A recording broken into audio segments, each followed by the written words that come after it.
আজ বাজেট পেশ হতে চলেছে বিধানসভায় এবং অর্থ প্রতিমন্ত্রী চন্দ্রিমা ভট্টাচার্য বাজেট পেশ করবেন। ভোটের মুখে জনমনি হতে চলেছে মমতার বাজেট। এমনই প্রসঙ্গে ডিএ থেকে নিয়োগে আরও দরাজ হবে কি রাজ্য? বাড়বে লক্ষ্মীর ভাণ্ডার থেকে কন্যাশ্রী রূপশ্রীর বরাদ্দ? স্বাস্থ্য সাথীতে কি বাড়ছে পরিমাণ? বাজেটে থাকবে কি 100 দিনের বকেয়া মেটানোর প্রসঙ্গ?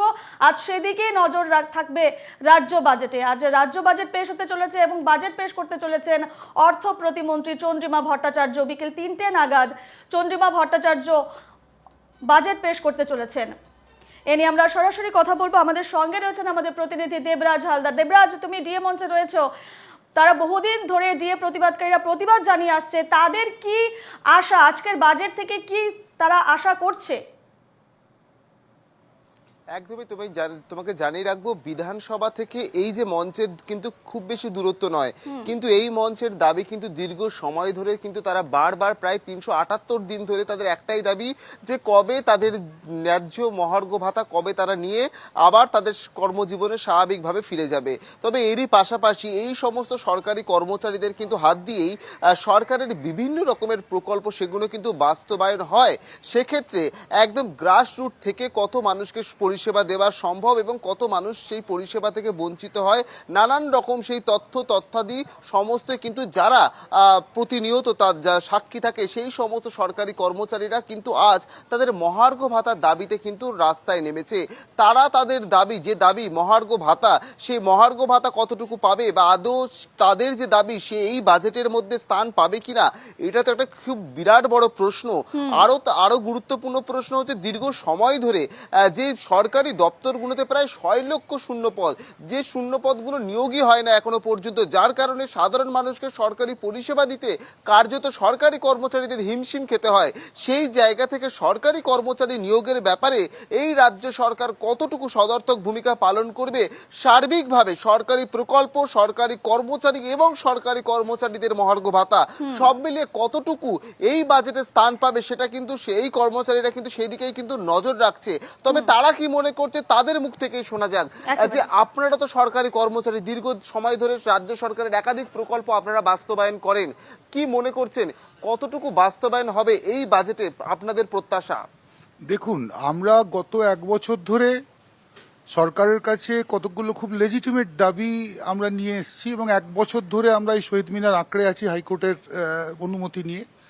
কিন্তু আমরা এখনো পর্যন্ত সরকারের কাছ থেকে কোনো সদর্থক ভূমিকা দেখতে পাইনি। বরঞ্চ যেটা দেখেছি যে সরকারের যে এক ধরনের যে নিরপেক্ষ একটা অবস্থান থাকে এবং সরকারও এক ধরনের যে ন্যায় দেন এই রাজ্যের সাধারণ মানুষকে, সেই যে তার ভূমিকা সেটার থেকে তারা বারবার সরে এসছেন। এবং সম্প্রতি আপনারা সবাই জানেন যে এখানে একটা ধর্নার নাটকের মতো তৈরি করে আমাদের এই যে যারা অনশনকারীদের মাথার উপর থেকে ছাউনি উঠিয়ে এবার মতো একটা ঘৃণ্য কাজ এটাও সংগঠিত হয়েছে। তো যাই হোক, আমরা এগুলো কিছু আমরা রাখছি না মনে, আমরা ব্যক্তিগতভাবে কিছু আমরা রাখছি না মনে। আমরা খালি এটা বলতে চাই যে এই যে আমাদের যে দাবি, যেটা আমাদের বকেয়া মহার্ঘ ভাতার যে দাবি, আমাদের যে স্বচ্ছ নিয়োগের দাবি, আমাদের যে যোগ্য অনিয়মিতদের নিয়মিতকরণের দাবি এবং সর্বোপরি 10ই মার্চের ধর্মঘট ইত্যাদির পরে নানা দপ্তর যে সরকারি কর্মচারীদের উপর যে ধরনের শাস্তিমূলক ব্যবস্থা নামিয়ে আনার একটা চেষ্টা করেছে সেগুলোকে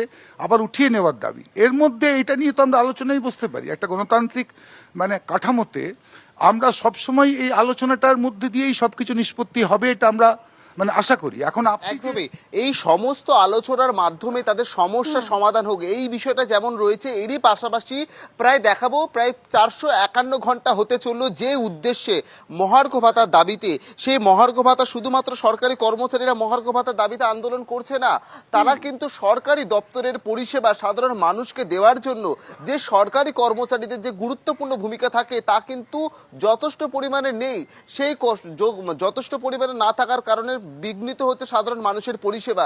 সেই সরকারি কর্মচারীদেরও কিন্তু দ্রুত নিয়োগ করতে হবে। প্রায় 6 লক্ষ শূন্যপদ রয়েছে, এখনো তার নিয়োগই হচ্ছে না।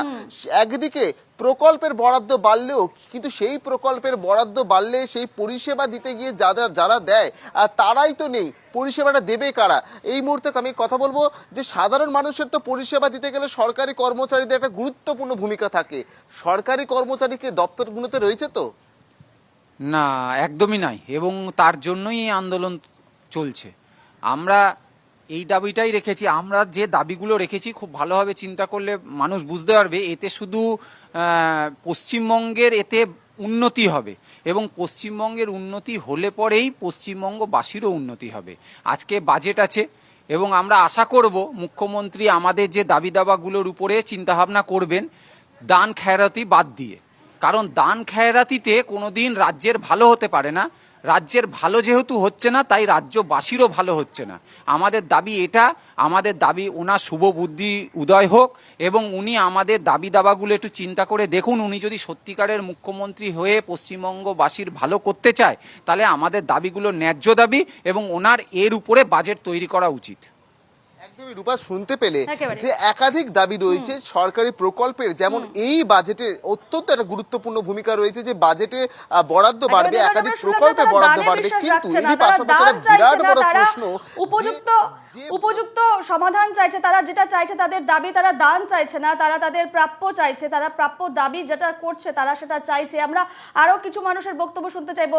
দেখতে পাচ্ছি পেছনে আরো কয়েকজন বসে আছে। আজকে অর্থ বাজেট পেশ করতে চলেছেন অর্থমন্ত্রী, সেক্ষেত্রে তাদের বক্তব্য কি, তারা আরো কি কি আশা রাখছে, তাদের অনশন চলছে, কি বলবে এই সম্পর্কে তারা? একদমই, যারা দীর্ঘ প্রায় 451 ঘন্টা হতে চললো যেখানে অনশন চলছে, সেই জায়গা থেকে এই অনশনকারীরা মহার্ঘ ভাতা দাবিতে এই অনশনকারীরা ঠিক কি বলছে, এই বাজেটকে ঘিরে তারা কতটা আশা দেখছে, এই বাজেটে তাদের প্রত্যাশা কতটুকু, তাদের সাথে কথা বলবো। বাজেটে প্রত্যাশা রাখছেন যেখানে আপনাদের দাবি পূরণ হওয়ার পাশাপাশি যে সরকারি প্রকল্পের তাতে বরাদ্দ বাড়ছে, কিন্তু বরাদ্দ বাড়লেই তো হবে না, তার তো পরিষেবা সাধারণ মানুষকে দিতে হবে। কতটুকু সম্ভব বলে মনে করেন একজন সরকারি কর্মচারী হিসেবে?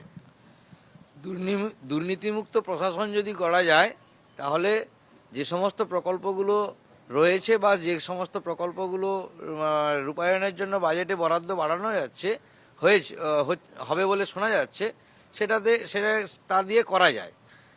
যেরকম ধরুন আমাদের এবার বাজেটে যে যদি আমরা যেটা প্রত্যাশা রাখতেই পারি, যে 6.5 লক্ষ যে শূন্য পদ রয়েছে, সেই 6.5 লক্ষ শূন্য পদ পূরণের মধ্য দিয়ে যে প্রকল্প রূপায়ণের যে প্রয়োজনীয়তা যদি অনুভব করেন তিনি, তাহলে অবশ্যই এই 6.5 লক্ষ পদ পূরণের ব্যবস্থা করবেন।